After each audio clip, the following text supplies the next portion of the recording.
अगेती मटर, जी हाँ, आपने सही सुना। अगेती मटर की खेती, उन्नत खेती। अब देखिए, जो अगेती मटर की खेती है उसका सही समय कौन सा है, उसमें हम बेसल डोज में कौन कौन से जो फर्टिलाइज़र है उसको डाल सकते हैं, और किस प्रकार से जो उसका मैनेजमेंट है मटर की खेती का, यानी कौन सा स्प्रे किस अवस्था में, या कौन सा जो फर्टिलाइज़र है वो कौन सी अवस्था में हमें देना है, तो उन सभी विषयों के बारे में हम आज जानने वाले हैं। तो नमस्कार, मेरा नाम है मुकेश गोलिया और आप देख रहे हैं खेतीरी पाठशाला।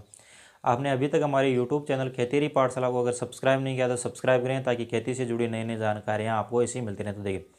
जो मटर की उन्नत खेती, अब बात करें कि जो मटर की उन्नत खेती या फिर कहें जो मटर की जो अगेती खेती है, तो उसके लिए सही समय कौन सा है। उसके लिए सही समय है 15 सितंबर से लेकर 30 सितंबर तक आप अगेती जो मटर की जो बिजाई है वो आप कर सकते हैं।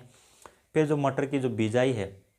उसमें जो हम बेसल डोज का जो यूज करने वाले हैं, तो बेसल डोज में कौन कौन से जो खाद है वो देने हैं, उसमें अगर बात करें तो पहले आप जो गोबर की खाद है वो ले सकते हैं। फिर अगर बात करें तो आपको जो डाई अमोनियम फॉस्फेट यानी डीएपी, साथ ही में जो सिंगल सुपर फॉस्फेट यानी एसएसपी लेना है। नाइट्रोजन की मात्रा आपको लेनी है यानी यूरिया भी लेनी है। साथ में अगर बात करें तो फॉस्फोरस और पोटास की मात्रा भी आपको लेनी है। फिर कुछ मात्रा में आपको माइक्रो न्यूट्रिएंट लेना है, साथ में कुछ माइकोराजा है वो भी लेना है, और सल्फर लेनी है, क्योंकि सल्फर का महत्व है जो मटर की खेती में बहुत ज़्यादा आपको मिलता है। फिर अगर बात करें तो आप जो फिफ्रोनिल या जो कार्बोफुरान है उसको भी लेना है। तो इस प्रकार यानी 3-4 जो 5-4 प्रकार के जो इन खादों का आपको मिश्रण कर कर जो अपनी मिट्टी को क्या करना, तैयार करना है। मिट्टी को तैयार कर कर फिर जो आपकी मिट्टी है उसको एक समान सपाट कर देना। फिर अगर बात करें कि जो मटर की बिजाई है वो आपको सीड ड्रिल जो मशीन आती है उससे करनी है, ताकि जब हमारे मटर की जो कतारें हैं वो एक लाइन में, अगर हम खरपतवार या निराई गुड़ाई करें तो आसानी से उसको क्या कर सके, निराई गुड़ाई आसानी से हो सके। फिर अगर बात करें जो मटर की है, तो अगेती जो मटर की खेती है उसके लिए अगर डिमांड की बात करें, यानी जो बीज की कितनी जो आवश्यकता है वो आपको पड़ने वाली है, तो 40 केजी पर एकड़ के हिसाब से आपको बीज की आवश्यकता पड़ने वाली है। और बीज को उपचारित आप कर सकते हैं किसी भी जो कार्बेंडेजियम मैनकोजेब यानी साफ पाउडर है, या फिर किसी भी थायरम से, या फिर जो अगर बात करें तो थाइमेक्सोम है, यानी इससे आप क्या कर सकते हैं, बीज को उपचारित कर कर जो मटर की जो बिजाई है वो आप कर सकते हैं। मटर की जो बिजाई करने के बाद में, सिंचाई करने के बाद में 1 दिन बाद में अगर बात करें कि खरपतवार नियंत्रण के लिए आप पेंडीमेथालिन 30% आती है जो इसी उसका यूज कर सकते हैं। इस जो पेंडीमेथालिन 30% है इसके बारे में संपूर्ण जानकारी आपको हमारे यूट्यूब चैनल पर देखने को मिलेगी, तो आप वहाँ पर जाकर देख सकते हैं। और इसकी जो पेंडीमेथालिन 30% है इसकी कितनी मात्रा लेनी है, तो पर एकड़ में आपको 1 लीटर का इसका यूज करना है, और इस 1 लीटर का स्प्रे आपको करना है। फिर अगर बात करें जो मटर की बिजाई करने के बाद में, अगर या फिर बात करें जो मटर की जो कौन सी जो वेराइटीज़ है वो आपको लेनी है, तो देखिए वैसे तो बहुत सारी वेराइटीज़ आपको देखने की मिलेगी, जैसे श्री राम का सलोनी है, या फिर बसंत का जो मटर है, या फिर एडवांटा का आता है, सीजेंटा का आता है, GS10 आता है, यानी अच्छी वेराइटी जो आपके एरियाज़ में, यानी आपके जो मिट्टी में सुटेबल जो वेराइटीज़ है जो अधिक उत्पादन देने में सक्षम रखते हैं, उस वेराइटीज़ का जो आप है वो चयन कर सकते हैं और अपने जो मिट्टी है उसमें लगा सकते हैं। फिर बात करें कि जो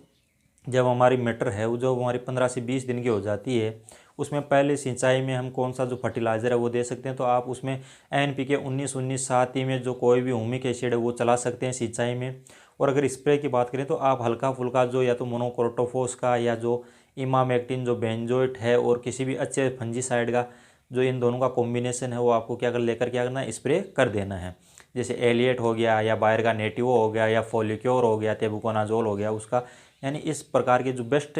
फंजीसाइड है उसका आप यूज़ कर सकते हैं। फिर अगर बात करें जब हमारी फसल जो है तो 30 से 35 दिन की मटर की हो जाती है, उस अवस्था में आपको अगर जो हमारी मटर है उसमें अगर फाल आने की जब अवस्था हो तो 1261 का आप जो है स्प्रे ले सकते हैं। फिर अगर बात करें जब हमारी जो मटर है, मटर के जो बालियाँ हैं, फलियों में जब दाने बनना स्टार्ट हो जाती है, उस अवस्था में आपको 05234 NPK, साथ ही में बोरोन है 20%, वो लेना है, और उसकी क्या करनी है, सिंचाई करनी है, ताकि जो मटरों का जो भराव है मटर के दानों का, और बोरोन से जो आपकी मटरों की जो चमक है उसमें क्या होगी, गुणवत्ता आपको मिलेगी। फिर अगर स्प्रे की बात करें तो आप कोई भी इमाइक्टिन बेंजोइट, एम्प्लीगो हो गया सिजेंटा का, या फिर जो कोरोजन है, साथ में इसका जो क्या कर सकते हैं, स्प्रे ले सकते हैं। फिर बात करें जब हमारे मटर की खेती जब 55 से 60 दिन की, यानी जो 55 दिन की हो जाती है उस अवस्था में, यानी जो हमारे मटरों के जो दाने हैं लगभग लगभग अवस्था, यानी सारी अवस्था लगभग अवस्था में वो क्या हो, भराव की ओर हों, तो उस समय आप है वो कैल्शियम नाइट्रेट है उसका आप पानी में सिंचाई कर दीजिए, ताकि जब वो जो मटर के दाने हैं उनका जो भराव है, यानी उनके जो वज़न की क्वालिटी है और दानों में जो चमक है, दोनों में क्या हो, अच्छी गुणवत्ता मिले, अच्छे जो उत्पादन है वो मिले, जिससे जो फिर जब आप उसको बाज़ार में लेकर जाते हैं अगर मटरों की फलियों को, और जब उसकी चमक और उसके जो दानों की भराव देखकर जो आपको बाज़ार में रेट मिलेंगी तो अच्छी खासी रेट मिलेंगी। और जब 60 दिन के बाद में या 65 दिन के बाद में जब हमारा मटर बाज़ार में जाएगा, यानी अक्टूबर नवंबर में जब हमारा मटर बाज़ार में जाएगा, तो उस समय जो मटर की जो डिमांड है बाज़ार में बहुत ज़्यादा मात्रा में देखने को मिलती है, और मटर के जो बाज़ार के रेट है वो आपको बहुत अच्छी खासी रेट मिलने वाले हैं। अगर बात करें पर एकड़ में आपके जो मटर की खेती है वो लगभग 1.5 से 2 लाख रुपए तक का आपका मुनाफा है वो दिला सकती है। तो आप मटर की जो अगेती उन्नत खेती है वो कर सकते हैं। तो